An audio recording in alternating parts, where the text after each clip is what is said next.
IT Park gossip everybody knows. Coffee gets cold when the rumor train rolls. If the elevator dings twice, somebody is exposed. Welcome to ITPARKTV, the only show brave enough to ask why every lobby bouquet arrives with more evidence than a police report. Tonight we have flowers with aliases, double-booked dinners, apartment key mysteries, and Peter claiming an ambulance nudged him with authority. Todd, it did not nudge me. It professionally disagreed with my walking speed. Then my phone and wallet joined witness protection. That is not random. Ambulance, phone, wallet, 3-point data breach. Cebu IT Park is running a stress test on Peter. Marc, sometimes a bad week is just a bad week. Terrible weeks are how conspiracies beta test premium features. Bro, before we judge Peter, my mom says trauma makes people overshare, and also that I should moisturize before accusations. I am only here to say nobody panic. If something disappears in IT Park, sometimes it is not stolen, sometimes it is networking. Julio, that sentence, just put on sunglasses and left through the service elevator. Act 1, E-Block 2, the bouquet has entered the chat. Case File 1 comes from Gossip Chronicle. A giant bouquet lands at reception addressed only to the letter M because full names are apparently too stable. No sender, no department, just a note saying you said the 10th floor was our secret. That is not romance. That is a subpoena with petals. A bouquet to M in IT Park. That narrows it down to Mira, Miko, Marc, manager, maintenance, and mysterious person avoiding HR. Bro, if somebody sent me flowers marked only M, my mom would immediately ask if they were from Matthew, Mommy, or Mistake. Witnesses say the bouquet became the most important employee in the building. It had more foot traffic than payroll. Reception called 3 different M names. That is how you know the flowers had operational impact. In my experience, a bouquet with no sender is either love, guilt, or somebody trying to distract from a missing access card. Julio, how many categories of guilt do you keep in your phone? Only the clean ones, my friend. The dirty ones have nicknames. The note said the 10th floor was our secret. I hate that. Even floors are gossiping now.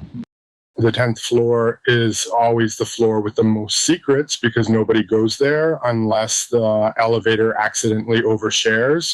My mom says never date someone who writes romantic notes like a software update. On secret floor, version 10, patch feelings. Then the second bouquet arrives addressed to not her. That is not a flower delivery. That is emotional arson with baby's breath. Not her is brutal. That is the kind of note you send when your apology was written by a villain with a florist account. Maybe not her is a real person. I know a guy named Kuya Boss. Anything is possible in Cebu.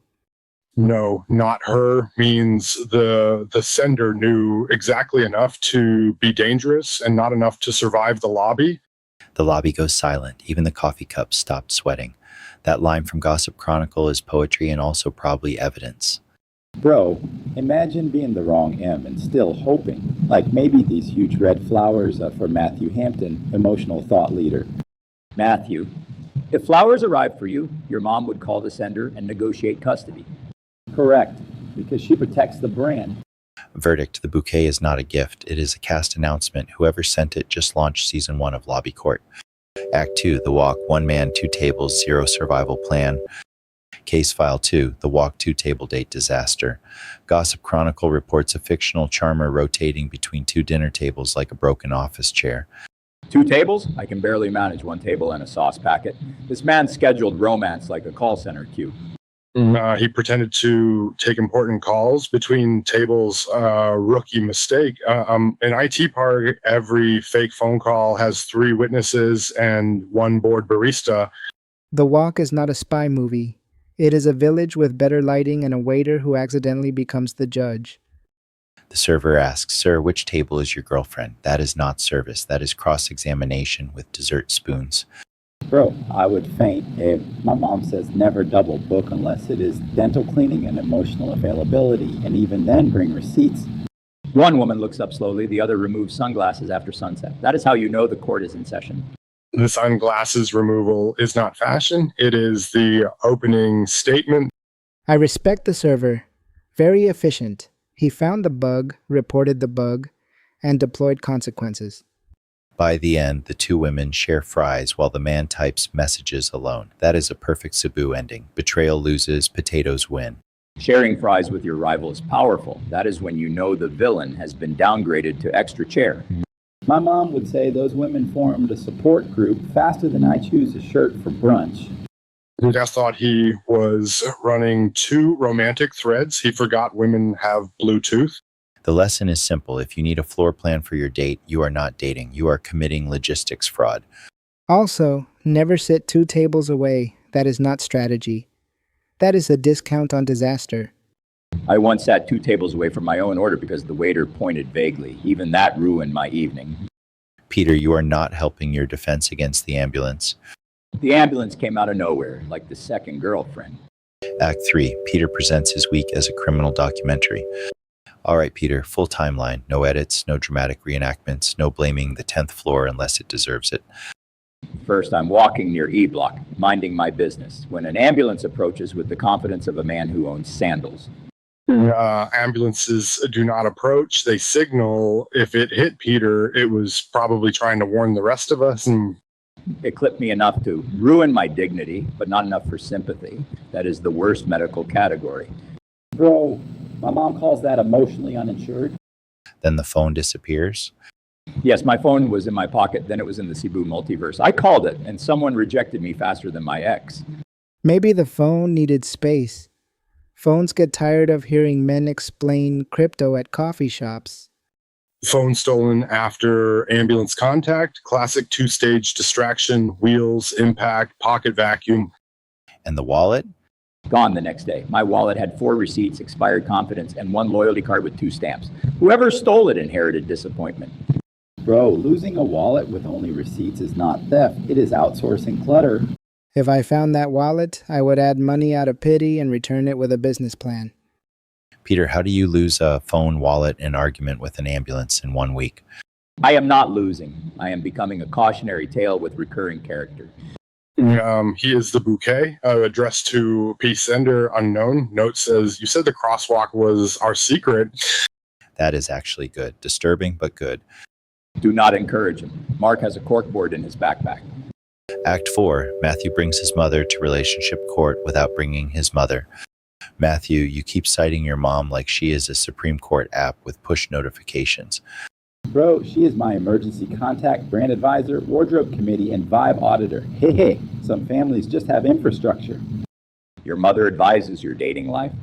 Obviously, she catches spiritual spam before I even download the person. Respect. My mother just asks if the girl can cook, then asks if I can pay, then laughs at both answers. Yeah, like outsourcing romance to his mother is inefficient but secure 2-factor mommy authentication. Gossip Chronicle had deadline love stories. Prove your love by February or get emotionally evicted. Matthew, would your mom approve deadlines? She would create a shared calendar, bro. Color-coded affection, gift reminders, apology windows, and a quarterly cuddle review. Quarterly cuddle review sounds like something HR banned after the bouquet incident. There is a woman in the Chronicle who gives her boyfriend a deadline to prove the relationship is real. That is basically love with a due date. Deadlines reveal truth. If a man cannot define the relationship by February, migrate him to cold storage.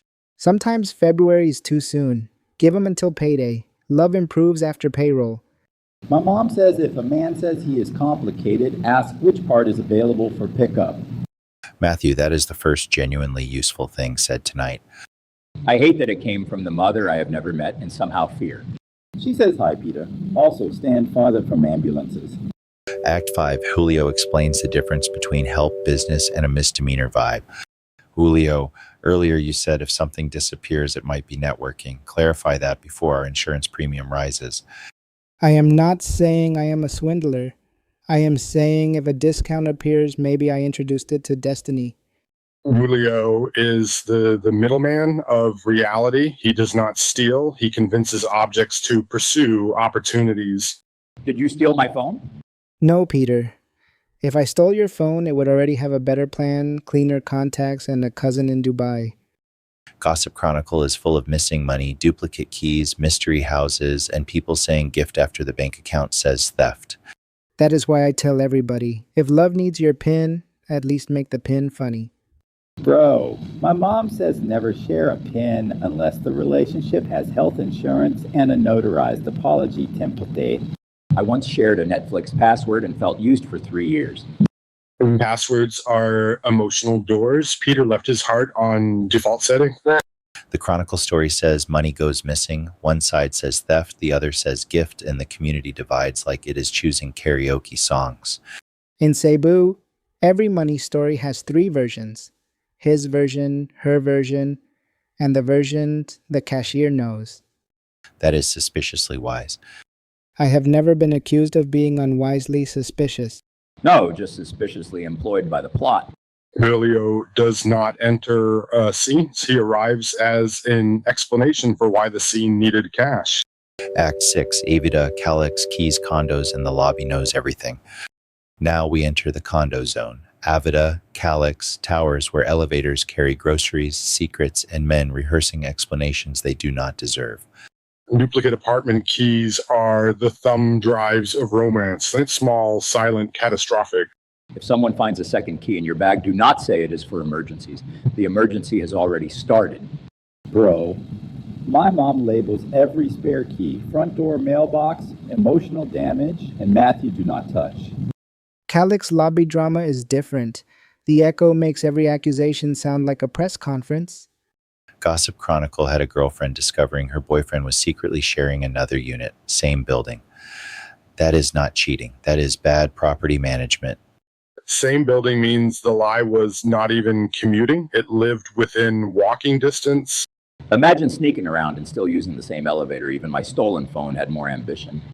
My mom would say never date a man whose alibi has an elevator button. Also, never date a man who says, "Babe, that key is for my other storage." The storage has candles and a toothbrush. The confrontation hits the lobby, and residents pretend not to listen while slowing down to read imaginary notifications. Everyone in a lobby during drama becomes an architect.